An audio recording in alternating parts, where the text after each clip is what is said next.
Entonces, bueno, el tema como conversamos es la regeneración de hueso y encía, cómo, cuándo y por qué. Estos son los 4 puntos que necesitamos discutir. El primero es el reto de la cresta ósea. El segundo es el reto de la cobertura radicular. ¿Y qué significa esto?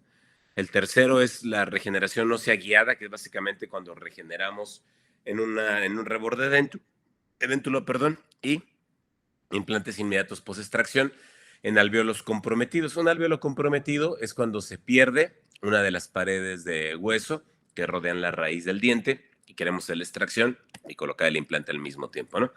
Esta clasificación es buenísima, fíjense. Está el tipo 1, es una clasificación de los alvéolos, y aquí todo está perfecto, se ve súper bien la altura de hueso, la altura de encía. El tipo 2 tenemos pérdida de la altura de hueso, pero la altura de encía se mantiene muy bien. Y el tipo 3 tenemos ambas, pérdida de hueso y pérdida de encía. Entonces, para la tipo 1, si tuviéramos que tener que sacar ese diente, habría que preservar ese hueso y esa encía. Y para el tipo 2 y para el tipo 3, habría que pues regenerar, ¿no? Como cuando se regenera un bosque que está talado, pues justamente hay que regresarlo al como estaba antes, ¿no? Si el bosque no está talado, entonces ¿qué hay que hacer? Pues preservar ese bosque, ¿no? Entonces, del tipo 2 y del tipo 3 es donde crece el reto de la cresta ósea, que es básicamente cómo podemos regenerar el hueso alrededor de los dientes y de los implantes, pero principalmente mantenerlo estable a largo plazo, ¿no? Que sí veamos que sí el hueso se regeneró, perdón.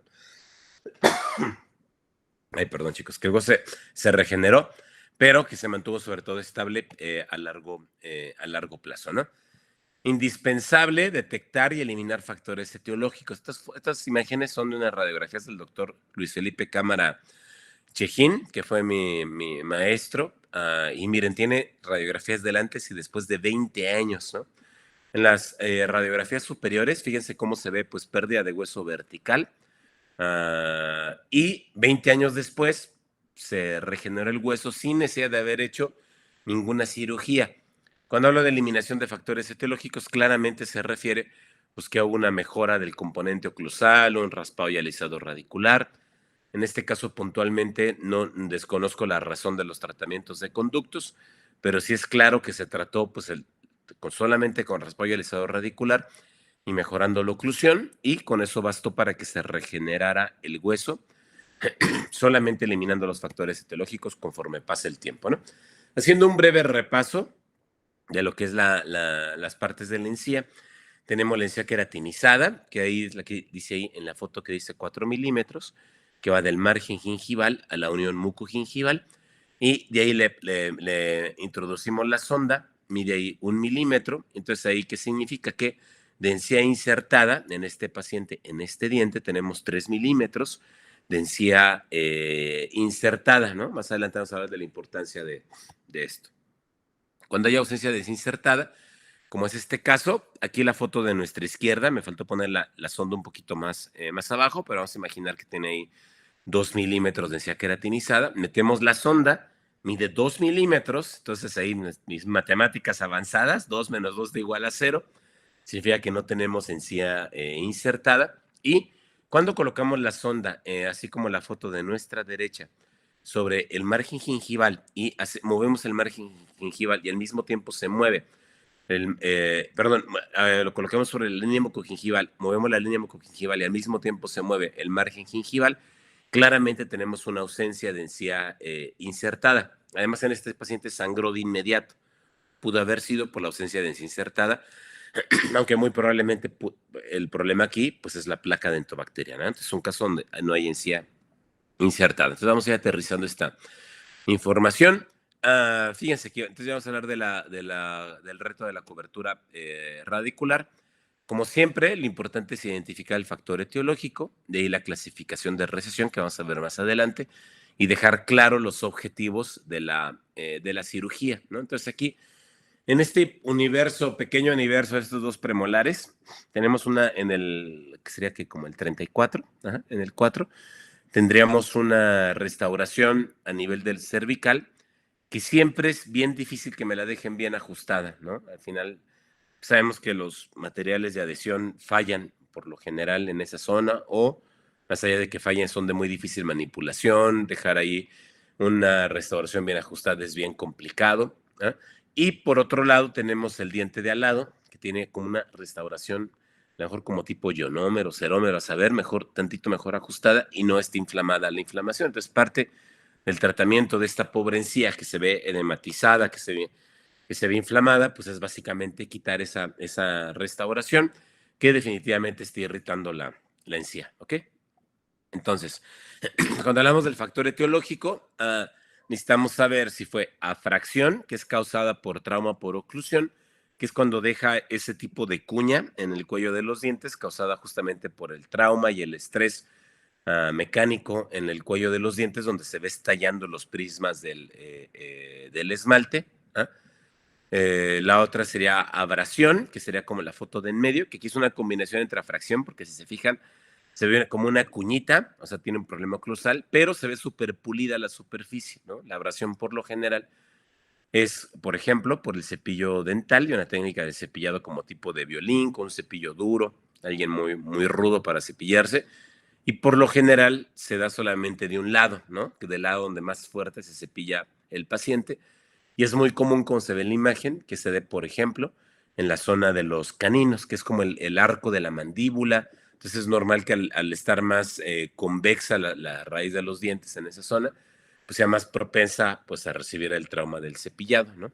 Y la enfermedad periodontal, pues obvio, y la posición dental, ¿no? La enfermedad periodontal pues porque crea una pérdida de hueso y eso causa la recesión. Y la posición dental, porque si tenemos dientes que están muy vestibularizados, va a ser muy natural que la encía esté muy delgada. Por ejemplo, que en tratamiento de ortodoncia, que mueven los dientes muy hacia vestibular para, pues, no sé, mejorar la guía incisiva, es muy común que empujan los dientes hacia vestibular, se adelgaza el hueso, se adelgaza la encía y es mucho más propenso estos pacientes a tener recesión. Entonces, bueno, identifica el factor etiológico. En este caso, perdón, en este caso, ahí ya se me adelante. Ya, perdón, en este caso había un problema de afracción, es decir, trauma por oclusión, y a veces un error es querer rellenar esas cavidades, ¿no? Porque al final es una cavidad no cariosa, como en la foto de allá arriba. Inclusive se forma una dentina de reparación en esa zona, y definitivamente no es un caso que sí o sí requiera, pues por ejemplo, rellenarla con un material, ¿no? La verdad es que eso se mantiene muy, por lo general, muy limpio. Probablemente la única razón de por qué habría que rellenarlo es cuando de plano está muy grande, que está a punto de degollar al pobre diente. Bueno, pues ahí ponle un material adhesivo para darle más estructura dental, pero en estricto rigor no se requiere. Muy bien, esta es la clasificación de Cairo, que es la clasificación, me parece, más actual que utilizamos para definir las recesiones. A ver si logro darme a explicar de una manera amigable, ¿ok? Entonces, la RT1, siempre hay dos medidas, ¿no? El tipo 1 de recesión es, tenemos dos componentes, el A y el B. El A es la pérdida de inserción por vestibular, ¿ah? Que básicamente es la recesión, lo que marca ahí el A, y el B, pues es la pérdida de inserción por interproximal, ¿no? Entonces, por ejemplo, que ahí está claramente que tenemos una recesión, pero metemos la sonda y no hay una pérdida de inserción, no hay pérdida de hueso, no hay pérdida de los tejidos interproximales. Entonces, la aplicación clínica es que la cobertura radicular es predecible hasta en un 100%, ¿no? Por supuesto que la ventaja sería que se puede aumentar, o los objetivos, encía queratinizada, además de cubrir la recesión y el aumento del fenotipo, ¿eh? En la clasificación 2, que es la de en medio, fíjense cómo ya hay una pérdida, el B ya existe, pues ya existe significa que ya tiene una pérdida interproximal. Sin embargo, el A sigue siendo mayor o igual al B. El A es igual o mayor al B.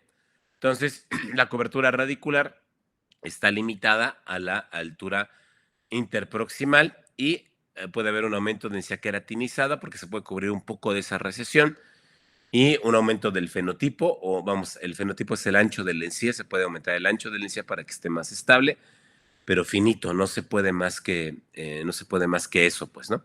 La más difícil, por supuesto, es la 3, ¿no? Donde el A es menor que B, donde de plano, además de la pérdida de encía, tiene una pérdida de hueso tremenda, como se ve en la imagen, pues la profundidad sondeable interproximal pues es mucho mayor que cuando medimos el nivel de inserción en el A. Entonces aquí en este caso no es posible la cobertura radicular. Si buscáramos hacer algo, pues se puede mejorar la encía, pero hacia abajo, no queriendo cubrir esa recesión, o sea, aumentar el ancho de encía queratinizada para que estén más estables sus tejidos, aumentar el grosor, pero abortamos el objetivo de cubrir esa recesión. Y es muy importante para dejarle claro los objetivos al paciente y que no tenga expectativas altas, ¿no? Entonces, en este caso, ya ese factor etiológico, esa fracción, la clasificación de la recesión, pues sería una 2, si no estoy mal. Aquí está. Factor etiológico a fracción. Clasificación de la recesión sería una R2, porque si se fijan en esta imagen ya no tenemos papila, ya tenemos un tejido, pérdida de tejido interproximal y necesitamos dejar bien claros los objetivos, ¿no?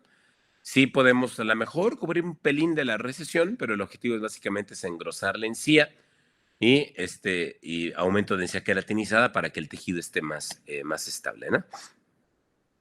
Ahí está, pero ya sabemos que no vamos a lograr el 100% de la cobertura. Entonces, ¿qué hacemos?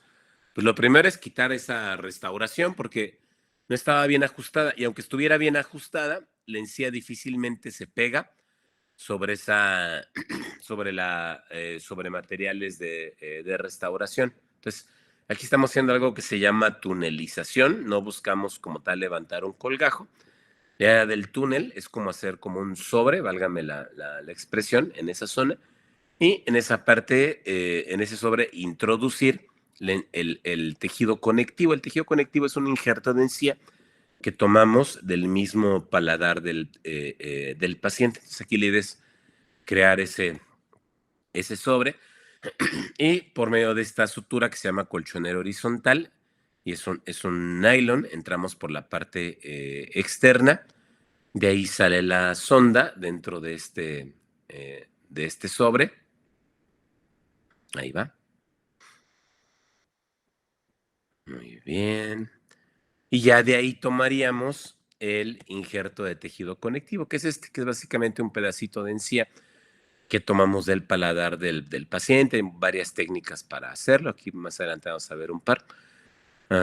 Y el objetivo, pues, es llevar, como explicamos, este injerto de encía dentro de este sobre que estamos haciendo por vestibular, ¿no? Y de ahí vamos de regreso, entramos por dentro del túnel o del sobre y salimos más o menos cerca de donde introdujimos la aguja por primera vez. Y de ahí tenemos este colchonero, que básicamente es como si tuviéramos las dos riendas del caballo con las que vamos a jalar esa encía, ¿no? Dentro de este sobre. Lo mismo hacemos básicamente por vestibular. Y le voy a dar play al otro video, donde hacemos que este colgajo esté lo más posicionado coronal.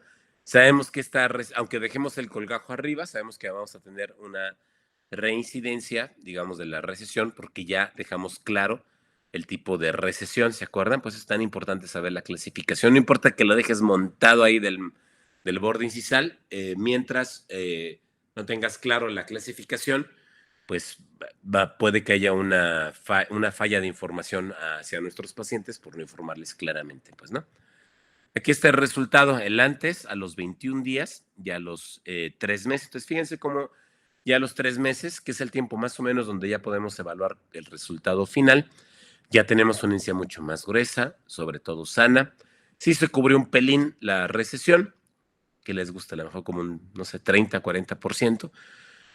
Pero eso no es lo importante. Aquí lo importante es el aumento de la encía queratinizada, el aumento del fenotipo, y eso ya está ya mucho más estable, ¿no? Esa recesión no hay necesidad de estarla cubriendo con nada. En todo caso, mantenimiento de nuestros pacientes, ¿no? Y en este caso, son de implantes que se colocaron después de un proceso largo de regeneración en esa zona. Así fue como me llegó el paciente. Y bueno, ¿qué problema había? Que pues ya tenía pérdida de hueso interproximal importante, ni tan siquiera había fondo de vestíbulo. Y lo peor de todo es que los implantes ya estaban descubiertos y según conversamos con el paciente, apenas llevaban como un mes de haber sido colocados, ¿no? Entonces, identificar el factor etiológico, pérdida ósea. La clasificación de la recesión pues, sería una RT3, porque tenemos la pérdida de tejido interproximal más grande, inclusive que la recesión que tiene por vestibular. Entonces, aquí lo importante es dejar claros los objetivos. No es posible la cobertura radicular de estos implantes. En todo caso, lo vamos a hacer más adelante, preferimos quitarlos, pero lo que había que hacer aquí era un aumento de la encía queratinizada y una profundización de vestíbulo, ¿ok? Entonces ya quitamos esos tornillos de cicatrización, quitamos los implantes. Como ya en un mes fueron muy fáciles de poderlos quitar porque todavía no estaban integrados. No había infección, simplemente como que tuvo una recesión o no sé qué habrá pasado, que tuvo ese problema cuando le colocaban los implantes. Como sabíamos la marca de los implantes, colocamos implantes nuevos en el mismo agujero, ¿ah? Pero más anchos y más cortos para que estos sí estuvieran dentro de la, sí estuvieran dentro de la encía, ¿ok?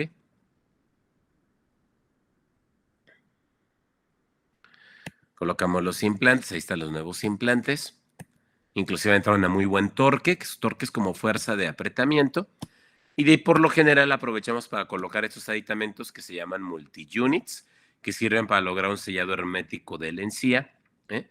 Y evitar también que el rehabilitador esté trabajando a nivel pues, muy cercano al hueso, ¿no? Se torquean o se les da una fuerza de apretamiento ya definitiva, ya para la idea es que nunca más tengamos que quitarlos. Y esta incisión es una incisión de grosor parcial. De grosor parcial significa que, como se ve ahí, básicamente estamos levantando el colgajo con la hoja de bisturí. La idea es dejar un lecho receptor sangrante donde vamos a colocar un injerto que se llama injerto gingival libre, que es básicamente como un parche de encía que colocamos en esa zona y suturamos en esa zona, ¿no? Entonces hacemos la incisión básicamente a nivel de donde está la encía queratinizada. La idea es que solamente toda esta zona esté bordeada por encía queratinizada para que no se nos vaya a meter la mucosa. Entonces, ahí estamos preparando nuestra cama o lecho receptor y nos vamos al paladar. Entonces, como lo conversamos, el injerto gingival libre se quita todo el pedazo de paladar, ¿no? Es la técnica más predecible que tenemos hoy en día para el aumento de encía queratinizada. La calidad de encía es muy buena, porque mientras más exterior sea, es mejor. Claras desventajas, pues que deja una herida cruenta en el paladar y a veces es molesto para los pacientes, ¿no? Entonces, por lo general, por esa razón, necesitamos ser muy sabios en la elección. Cuando queda otra, pues no queda de otra, pues, ¿no?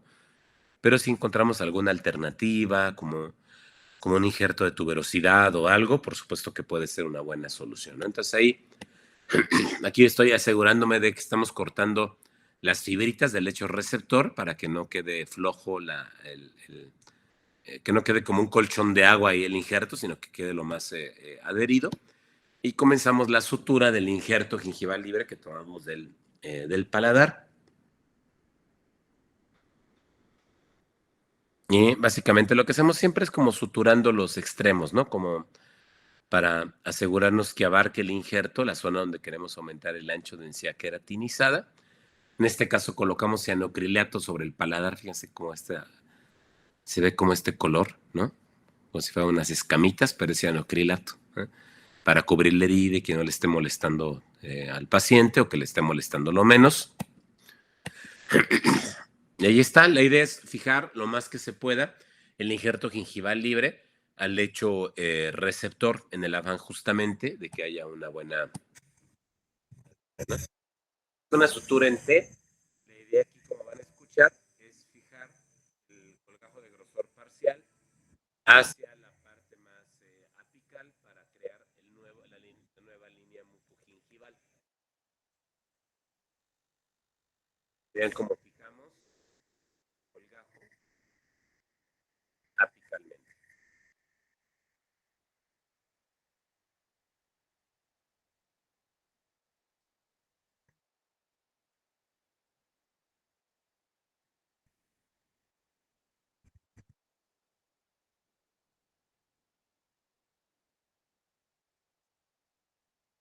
Muy bien. Ok, entonces fíjense el resultado, el antes y el después. No, obviamente ni cubrimos la recesión, de hecho quitamos los implantes, colocamos implantes nuevos, pero hubo un aumento de densidad queratinizada y un nuevo vestíbulo, ¿no? Y aquí está con el tiempo, cómo estos tejidos se van madurando ya con las restauraciones ya colocadas, ¿ok? Muy bien, aquí vamos a ver una mezcla entre implante y la cobertura radicular de ese canino. Felizmente, pues, es muy común cuando tenemos una pérdida de hueso interproximal que se pierda la papila, ¿no? Un diente al lado de una aridéntula, pero aquí se mantuvo más o menos bien, entonces ahí sí era predecible la cobertura radicular. Como necesitamos tener acceso al hueso, fue una mezcla entre una incisión en esta zona para tener acceso al hueso y colocar el implante y una tunelización hacia distal para colocar justamente el conectivo, más o menos con la misma técnica que vimos hace rato, ¿se acuerda? Que era de un colchonero horizontal para fijar el conectivo en esta zona y aquí colocar el implante al mismo tiempo. Vamos un poquito más ágiles porque es viernes y seguro se quedan ir de antro, ¿verdad? Entonces, bueno, aquí está el resultado. Sí, aquí está todavía sin rehabilitar el implante, aquí está ya el implante ya rehabilitado. Y ya se ve que sí se logró porque era una RT1, la cobertura completa radicular, y ya con su respectivo implante también ya rehabilitado. Muy bien, vamos a hablar de la regeneración ósea guiada en el reborde edéntulo. Son como reglas del juego uh, acerca de la regeneración ósea guiada, pues, ¿no? En general de la regeneración ósea. Necesitamos transformar el fenotipo, hacer una encía más ancha, pues sí o sí un injerto de hueso. La posición del implante es indispensable, que si fallamos ahí, pues de nada va a servir los 3 kilos de hueso que le colocamos. Y si colocamos mal el implante, pues no funciona. El perfil de emergencia, que no vaya a adelgazar mucho el tejido, el perfil de emergencia. El concepto de biobloque, que lo vamos a ver más adelante, el higiene oral y mantenimiento, y el diámetro del implante y diseño. Muy bien. Entonces, los criterios de éxito de inclusión, me voy a enfocar mucho en esto, básicamente son los picos de hueso. Y la estética, ¿qué significa esto? Los picos de hueso es la altura del hueso interproximal, porque lo que hacemos en una cirugía de regeneración no sea guiada es básicamente unir los picos de hueso, o sea, la altura de hueso más coronal que tengamos, unirla por medio de una membrana para permitir que la madre naturaleza una esos dos picos de hueso y se regenere. Entonces, escuchen bien esto. Por lo general, el límite para la regeneración vertical de hueso es hasta donde tenemos el pico más coronal de hueso, ¿ok? En este caso, me gusta mucho esta tabla que habla como de dificultad del caso. Hay casos en verde muy simples, casos avanzados y casos ya muy complejos, que es un nivel experto, pues, ¿no?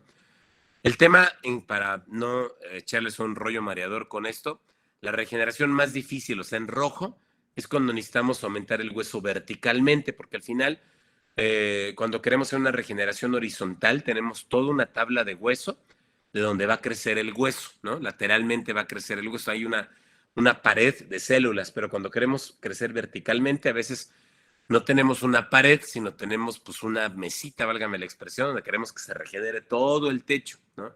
Entonces, y siempre en los tejidos terminales, en las puntas de los tejidos, es donde tenemos menor cantidad de irrigación sanguínea, apenas llegan los últimos capilares, es decir, si tú quisieras regenerar la punta de tu dedo, va a ser mucho más difícil que regenerar el ancho del brazo, por ejemplo, ¿no?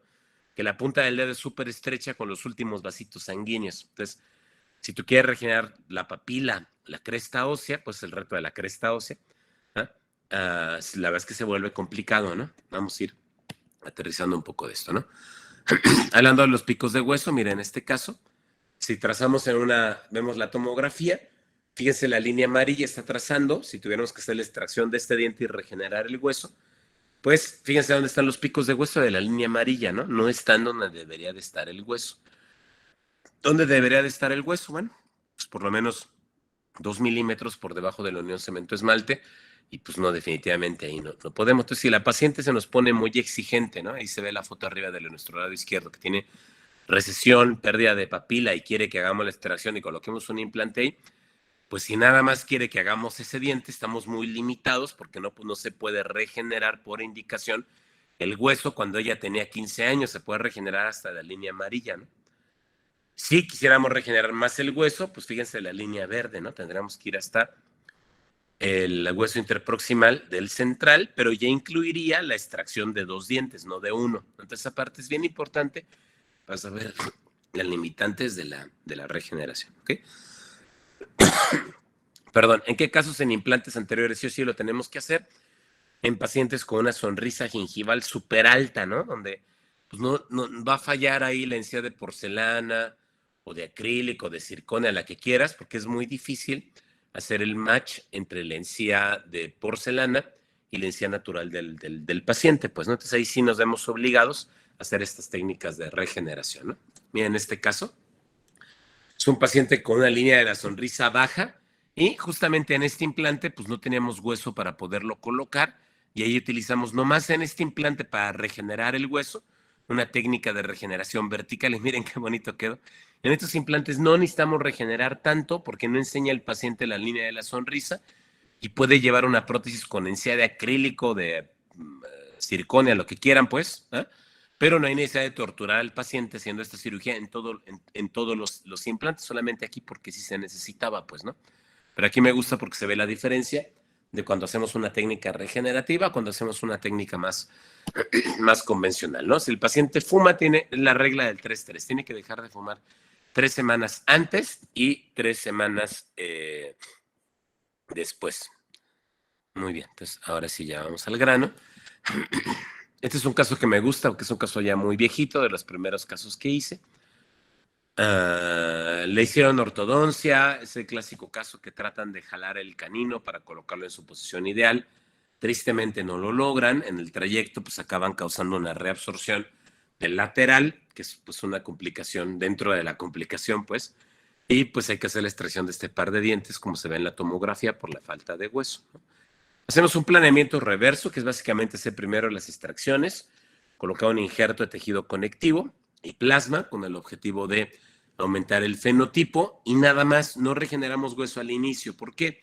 Porque la principal complicación de estos casos es que se nos abra la herida, como necesitamos aumentar mucho volumen de hueso, a veces no logramos suturar completamente libre de tensión y si se nos abre la herida y se nos contamina lo que está allá abajo, no, pues ya nos metemos en una complicación tremenda porque pues, se va a perder ese hueso, probablemente pierda más hueso nativo y pues lo que íbamos a ganar ya no se ganó, pero ni de cerquita. Pues no esperamos 2 meses de cicatrización y aquí el hueso importa, pero lo que importa aquí es el tejido blando, ¿no? Entonces ahí hacemos, a los 2 meses ya abrimos un colgajo más grande, colocamos injerto de hueso, una membrana no reabsorbible, porque básicamente lo que buscamos es algo que mantenga el espacio para que el hueso pueda crecer verticalmente, ¿se acuerdan? Que el hueso estaba delgadito en esa zona y debemos de mantener el espacio para darle chance a la madre naturaleza para regenerar ese hueso. En este caso había que hacer una regeneración más bien horizontal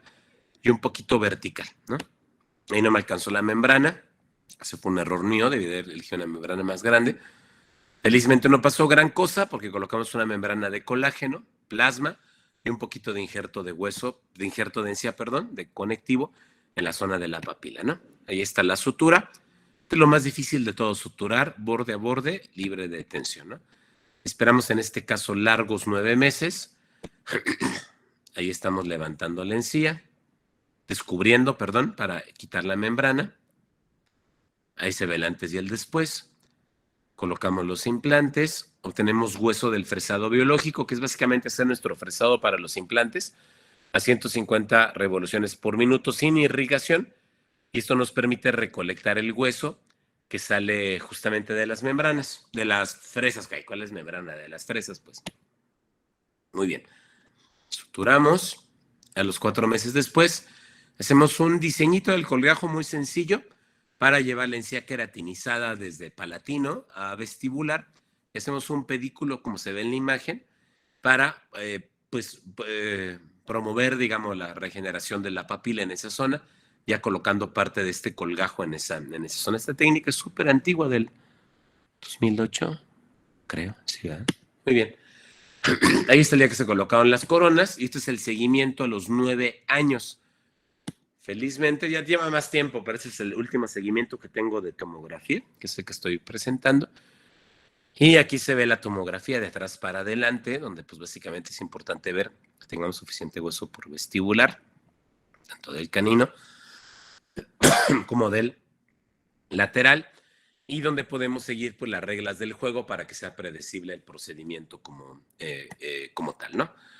Muy bien, hoy en día utilizo, pues el tema es utilizar una membrana que no sea reabsorbible para la regeneración vertical, ¿no? Puede ser de teflón, también funcionan estas membranitas de titanio, funcionan muy bien si nos enfocamos en el caso de arriba. Fíjense cómo este par de casos vienen de fracasos de implantes, estos que se infectan y pierden huesos, se vuelve un show. Y entonces ahí colocamos las membranas, el hueso, y en general pues, logramos una buena regeneración. Quitamos la membranita, luego vemos pues la calidad de hueso que se obtuvo, pues básicamente con el instrumento, y colocamos el implante. A mí me gusta bañar los implantes en plasma rico en factores de crecimiento para tener una superficie bioactiva. Y ahí está, muy bien. En el caso de abajo, ahí está la regeneración, igual quitamos la membrana, hacemos el fresado biológico para recolectar huesito y la colocación de los implantes, ¿no? Entonces, bueno, para regeneración vertical, limitantes pues el pico óseo, y para que sea predecible, una barrera no reabsorbible para dejar tiempo para que el hueso pueda crecer hasta allá, ¿ok?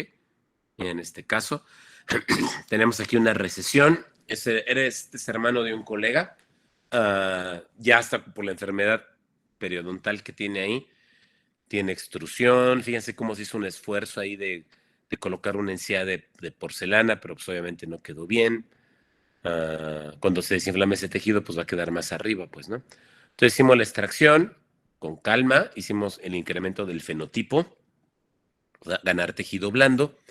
A los 2 meses ya colocamos el implante, y me gusta utilizar mucho este tipo de membranitas que se doblan y justamente mantienen la parte más crítica, que es la parte de la cresta ósea, que funciona como un caparazón de tortuga, válgame la expresión, para justamente proteger el hueso en esta parte más crítica, ¿no? La ventaja es que es de fácil manipulación, se atornilla al mismo implante, ¿eh? Y no hay necesidad de colocar más tachuelas o que tengamos que después levantar un colgajote para llegar hasta acá. Felizmente no. Liberamos el periósteo. Esto es lo que hace que se inflame la encía, ¿no? Por esta liberación del periósteo, ¿no? El objetivo de la liberación del periósteo es que tener un colgajo flexible para poderlo suturar coronalmente, pero esto naturalmente causa inflamación, y por eso es muy importante previo a la cirugía explicarle muy bien a nuestros pacientes eso, ¿no? Ahí está la sutura. En este caso hicimos frenilectomía para disminuir la tensión del frenillo hacia el colgajo.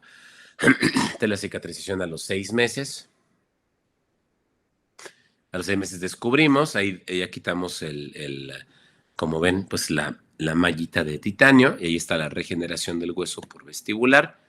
El seguimiento a los 5 años, ¿no? A lo mejor el caso no es completamente estético porque tiene dientes chuecos, pero el paciente tampoco no requiere más, ¿no? Y donde nos quedamos tranquilos es en la altura de hueso y en el mantenimiento del hueso por vestibular, ¿ok? En este caso. Y un implante muy profundo, mal posicionado, con mucho tejido cicatrizal e inflamada, perdón, falta de encía queratinizada. Fíjense, pérdida de la papila y recesión interproximal. De la regeneración de hueso hasta donde estén los picos de hueso, aunque estén apicales, es predecible. La regeneración de la papila no es predecible, pues, ¿no? Entonces, si nosotros andamos prometiendo la regeneración de la papila a nuestros pacientes, pues solito nos vamos a estar fastidiándonos, pues, ¿no? ¿Hay alguna técnica predecible para la regeneración de la papila? Pues no. ¿Por qué? Porque estamos trabajando en el borde de la papila, en la punta de la papila, donde hay muy poca área de riego sanguíneo, y eso hace que sea poco predecible regenerar ahí. Le hacemos la lucha, pero no podemos prometer así bajar las perlas de la Virgen, ¿no? Entonces, en este caso, para hacerlo más ágil, quitamos el implante, regeneramos verticalmente. Ahí está la tomografía. Fíjense cómo se alcanza a transparentar la mallita de titanio que colocamos en este caso. Se regeneró bien el hueso. Aquí ya levantamos el colgajo para descubrir la membrana. Quitamos la membrana. Y, y vamos a colocar un injerto de tejido conectivo. Ya el implante está allá abajo colocado, no se ve, para abrazando, digamos, la parte distal del central, para buscar por lo menos cubrir esa recesión. Estoy utilizando guantes de nylon porque la paciente es alérgica al látex. Y básicamente utilizamos suturas suspensorias. Básicamente es que nos suspendemos en una papila distal para fijar ese tejido conectivo lo más coronal que se pueda.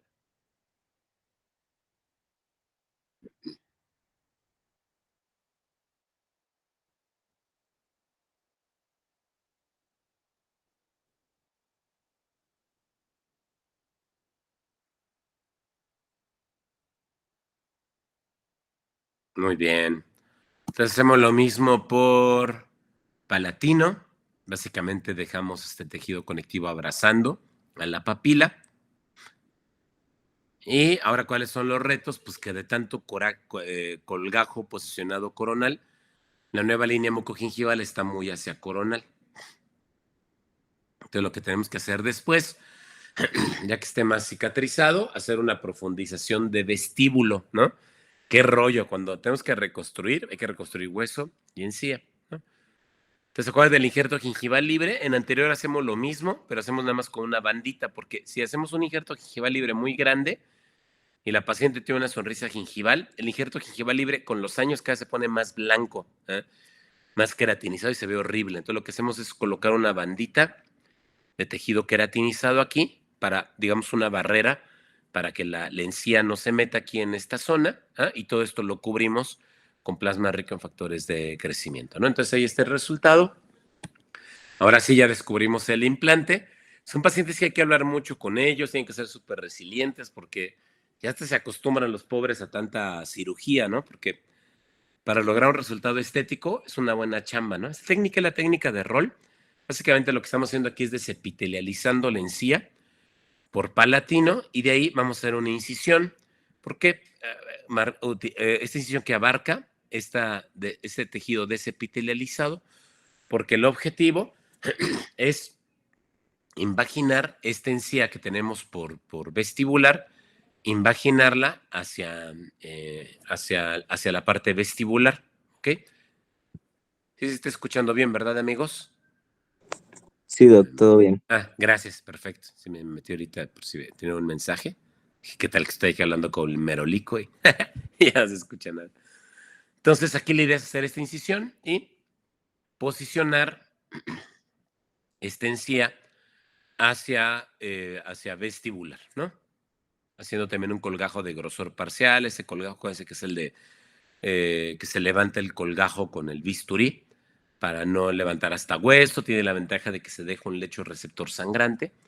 Y entonces es cuando pues tal cual se sutura, se imagina como lo conversamos, este colgajo por vestibular. Aquí está el seguimiento de 2 años. Entonces, ¿qué tenemos de nuevo? Perdón. ¿Qué tenemos de nuevo? Pues ya tenemos un nuevo ancho de encía queratinizada. Ya tenemos tantita papila, mejor por lo menos que la que teníamos. Un implante mejor posicionado. Un biotipo de encía mucho más ancho, perdón, un fenotipo más ancho y por lo tanto más estable. Pues, ¿no? Entonces son casos que es bien importante dejar los objetivos bien claros y las limitantes propias del caso.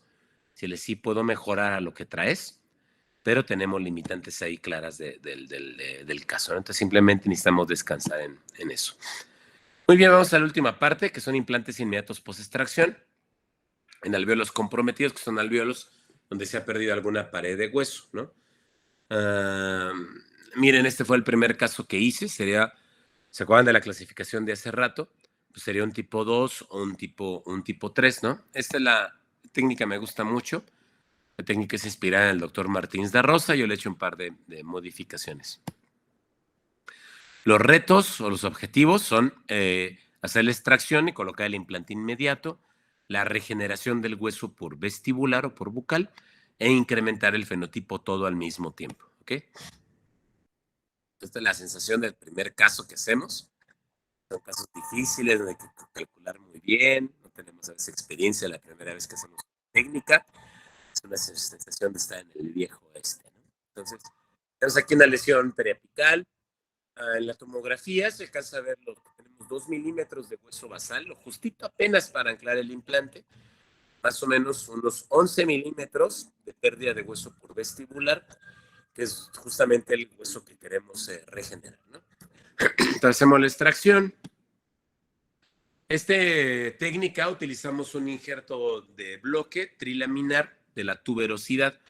La tuberosidad es súper buena zona donadora cuando la tenemos, obviamente, por eso necesitamos evaluarlo en la tomografía.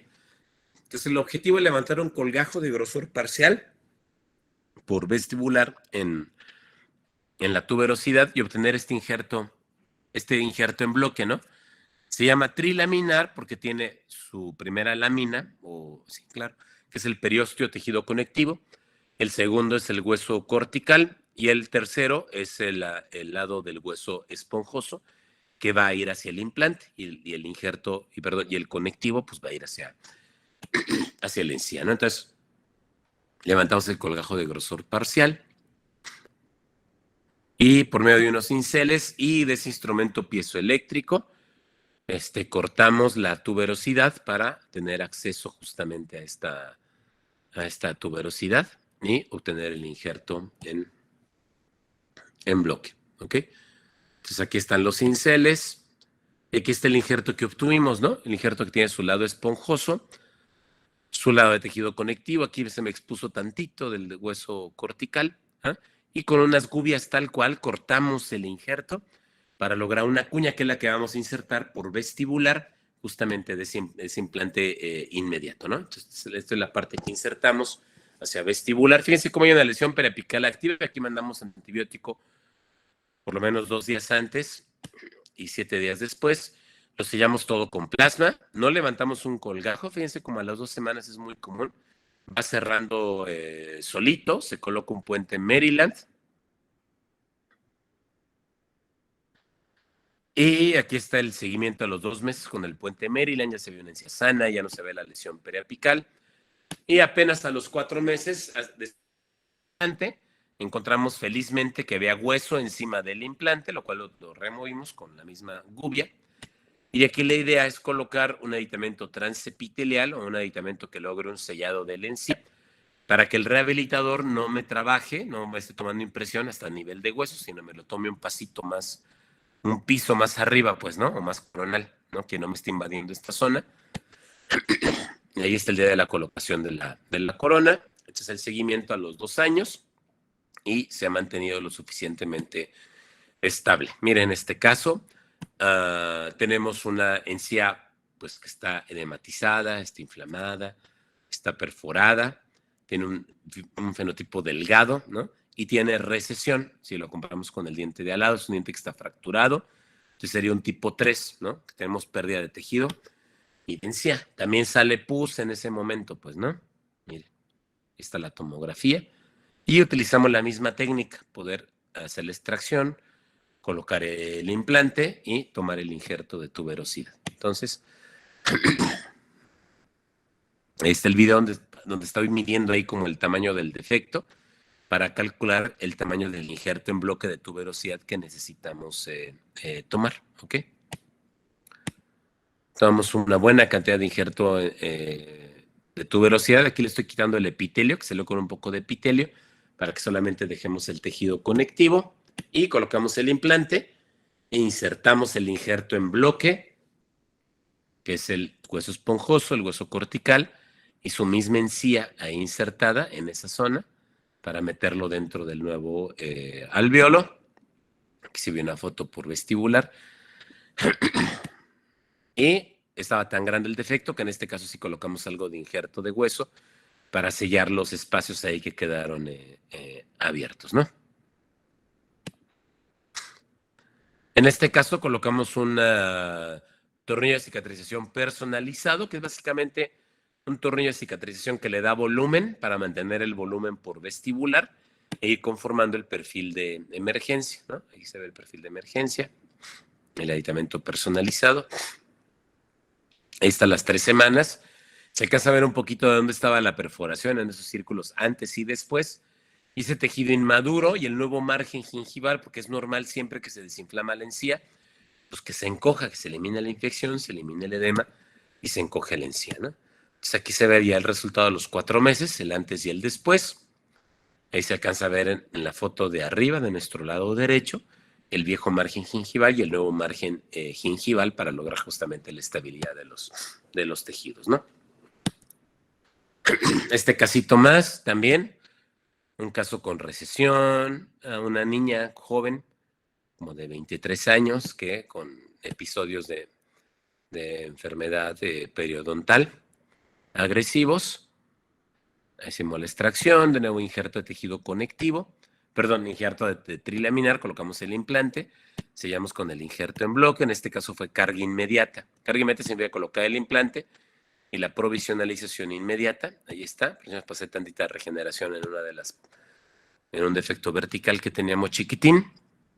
Este es el año de seguimiento, estaba recibiendo tratamiento de ortodoncia, el antes y el después, y esto es ya con la corona definitiva, la tomografía, porque realmente la única manera donde podemos tener la tranquilidad de que sí, ver si sí se regeneró bien el hueso o no, y pues se ve hueso ahí donde claramente no había hueso antes, ¿no?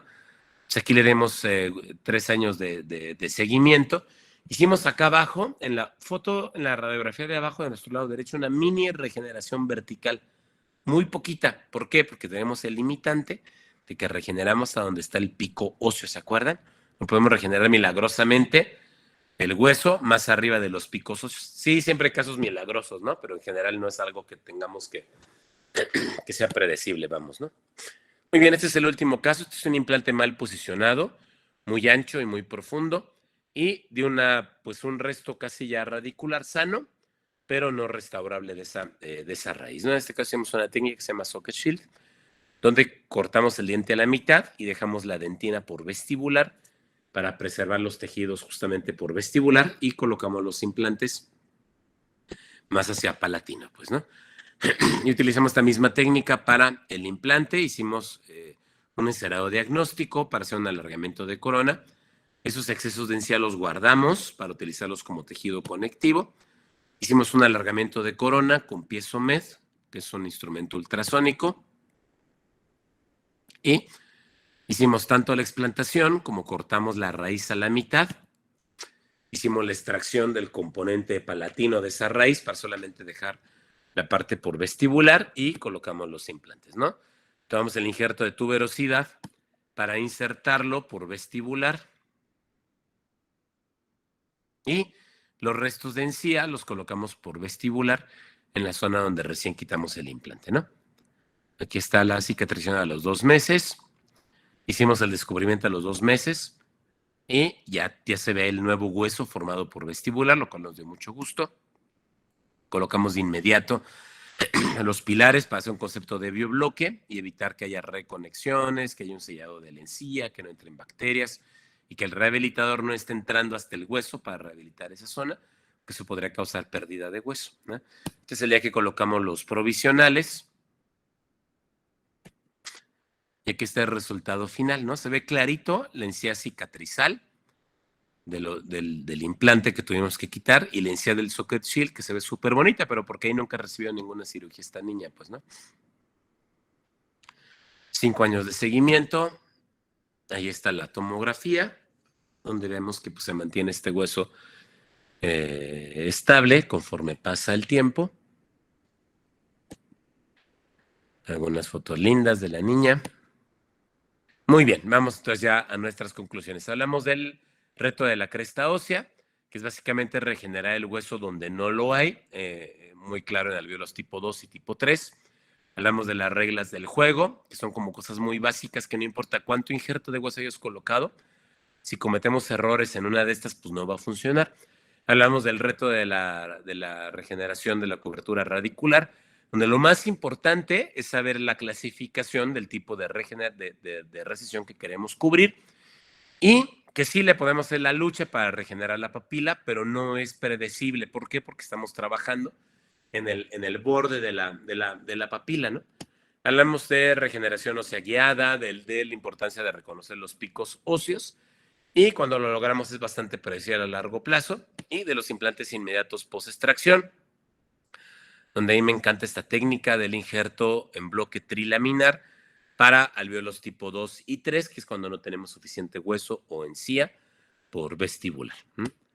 Entonces aquí hay una frase que me gusta mucho, que dice: conozca todas las teorías, domine todas las técnicas, pero apenas al tocar un alma humana, sea apenas otra alma humana. ¿Okay? Les agradezco muchísimo su atención. Aquí están un poco de mis redes sociales. Bueno, Facebook ya ni se usa, la verdad, ya nada más para viejitos como yo. Pero bueno, por lo menos el Instagram. Y pues bueno, mi Jorge, te cedo los micrófonos para las dudas que el auditorio tenga. Excelente, doctor. Primero que nada, felicitarlo por su gran ponencia. Como siempre, un gustazo tenerlo por acá. Esperemos si sea la segunda de muchas pláticas juntos. Y pues bueno, a la gente que nos está viendo, si tienen alguna duda, pregunta, comentario, con todo gusto, es el momento. Aprovechemos por aquí al doctor Manuel, que está compartiendo pues con nosotros esta gran plática. Vamos a ver solamente por ahí si hay alguna duda o pregunta, si no, pues para dar por finalizado esta charla, y recordemos que la vamos a poder encontrar en YouTube. Le voy a editar por ahí unas partes y ya posteriormente se va a estar subiendo a mi canal de YouTube. Para la gente que no esté suscrita todavía, les voy a dejar por aquí el arroba para que vayan y me busquen con todo gusto. Y pues bueno, veo por ahí que no tenemos dudas, preguntas. De igual manera, si les llegara por ahí a surgir alguna pregunta, con todo gusto, ahí en el canal de YouTube, en los comentarios, con todo gusto me lo pueden hacer saber a mí, y yo me comunico con el doctor Manuel Feregrino. Encantado, doctor. Muchas gracias, Jorge. Al contrario, doctor, muchas gracias por su tiempo, por su ponencia. La verdad Un que placer. estoy súper agradecido. Y como lo dije en un principio, esperemos que sea el segundo de muchos webinars en conjunto. Que así sea. Gracias. Primero de este año. Y pues vamos por más, doctores. Muchas gracias a todos por haber asistido. Muchas gracias al doctor Manuel Feregrino. Que tengan un excelente viernes, un buen fin de semana. Y pues vamos a estar por aquí platicando. Muchas gracias, doctor. Muchas gracias. Chao. Saludos a todos, amigos. Gracias.